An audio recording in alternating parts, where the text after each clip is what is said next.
Bem-vindo ao programa Saber Direito. Eu sou o professor Bernardo Fernandes, sou mestre e doutor em Direito Constitucional pela UFMG, professor adjunto da Universidade Federal de Ouro Preto, em Minas Gerais, professor adjunto da Pontifícia Universidade Católica de Minas Gerais e professor do Pretório SAT, Belo Horizonte, e Pretório Fórum, Rio de Janeiro. Bom, nosso tema do curso, nessa semana, vai ser Organização do Estado. O tema da nossa primeira aula vai ser Formas de Estado, Conceito e Espécies. Bom, o e-mail do programa é saberdireito@stf.jus.br. E, a partir de agora, nós vamos começar nossas reflexões sobre a organização de Estado, iniciando com o tema básico, para a teoria do Estado, enfim, para o direito constitucional, que é o tema formas de Estado. Bom, sobre as formas de Estado, nós vamos começar, primeiramente, trabalhando com um conceito. Do que é forma de Estado? Primeiro conceituamos a forma de Estado, depois explicitamos vários tipos ou espécies de formas de Estado. Começamos pelo Estado unitário puro, o Estado unitário desconcentrado, o Estado unitário descentralizado, com a descentralização administrativa. Depois passamos para o Estado regional, para o Estado autonômico, com descentralização administrativa e legislativa. Depois passamos para o Estado federal. E depois analisamos a confederação. E com isso, nós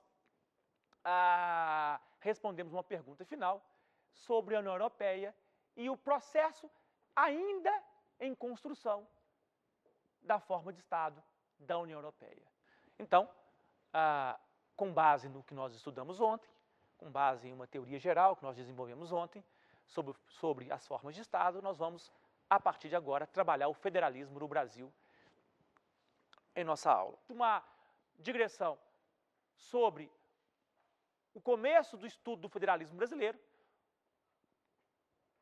analisando a origem do federalismo brasileiro, a diferença desse federalismo brasileiro quanto à origem para o federalismo norte-americano, as consequências da origem do federalismo brasileiro e as consequências da origem do federalismo americano, o paradoxo que existe aí a partir dessas consequências, e, posteriormente, a busca por um federalismo de equilíbrio no Brasil, à luz da Constituição atual.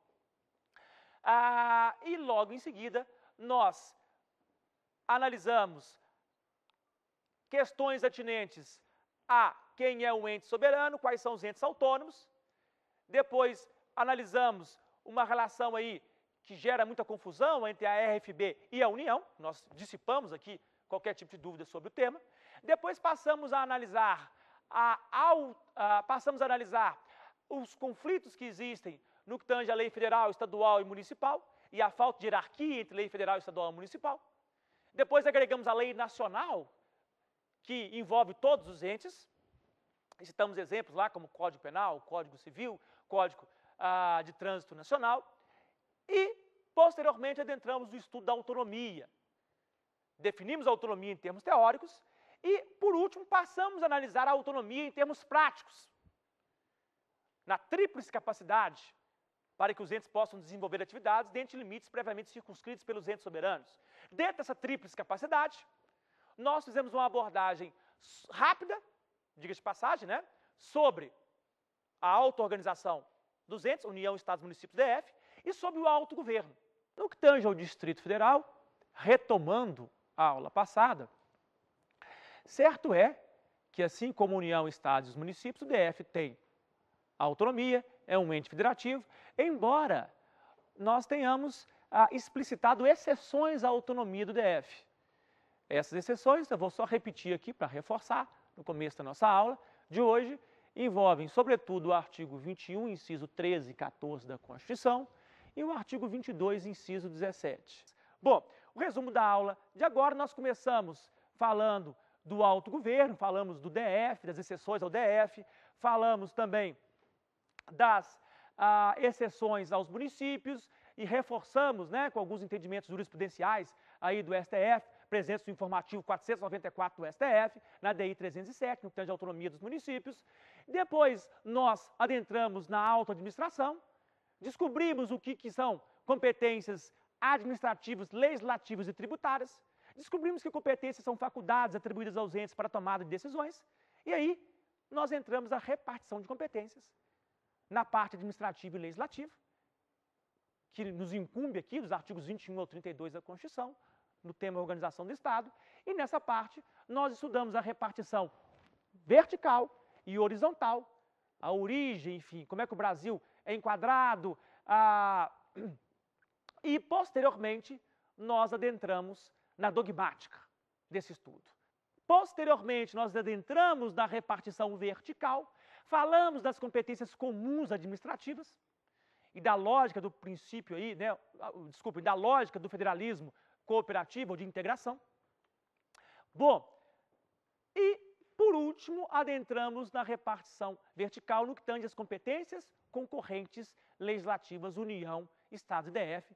Enfim, desenvolvemos, né, a repartição vertical não cumulativa propriamente dita, que é a da repartição vertical concorrente de competências, né, legislativas. E finalizamos agora falando das competências suplementares, complementares e supletivas, que envolve aí a análise dos Estados e DF em relação à União, que edita normas gerais. Os Estados vão suplementar, complementando, ou se a União não editar normas gerais, eles vão exercer competência legislativa plena. Enfim, mas descobrimos também que se a União editar normas gerais, as normas gerais da União vão suspender as normas estaduais naquilo que lhes forem contrárias. Enfim, e ressaltamos, por último, a importância do termo suspensão em detrimento do termo revogação. Bom, um resumo dessa última aula para vocês. Essa última aula se desenvolveu em torno da finalização da repartição vertical, no que tange a análise das competências concorrentes aí dos municípios, das competências suplementares dos municípios. Posteriormente a isso, nós entramos em observações finais sobre a repartição de competências.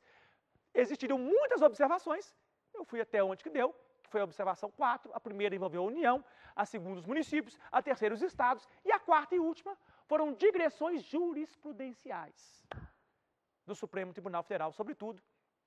Enfim, ainda que indiretamente citei TJ, citei STJ aqui, só não citei de forma expressa, mas indiretamente sim, mas foram sobretudo do STF, e respondi algumas perguntas, e eu queria agradecer vocês. Lembrando do e-mail, né? Qual que é o e-mail? O e-mail é saberdireito@stf.jus.br. E mais uma vez, na última aula também tem que lembrar, lendo aqui na minha ficha, que quem quiser rever as aulas é só acessar o site da TV Justiça, o www.tvjustiça.jus.br, e fazer o download da aula. Perfeito? Para você ter acesso a essa aula, bem como a todas as aulas da TV Justiça aqui, enfim, no programa Saber Direito. Perfeito? Tranquilo? Um abraço a vocês. Espero revê-los novamente. Muito obrigado pela oportunidade de estar aqui no TV Justiça e no programa Saber Direito. Obrigado.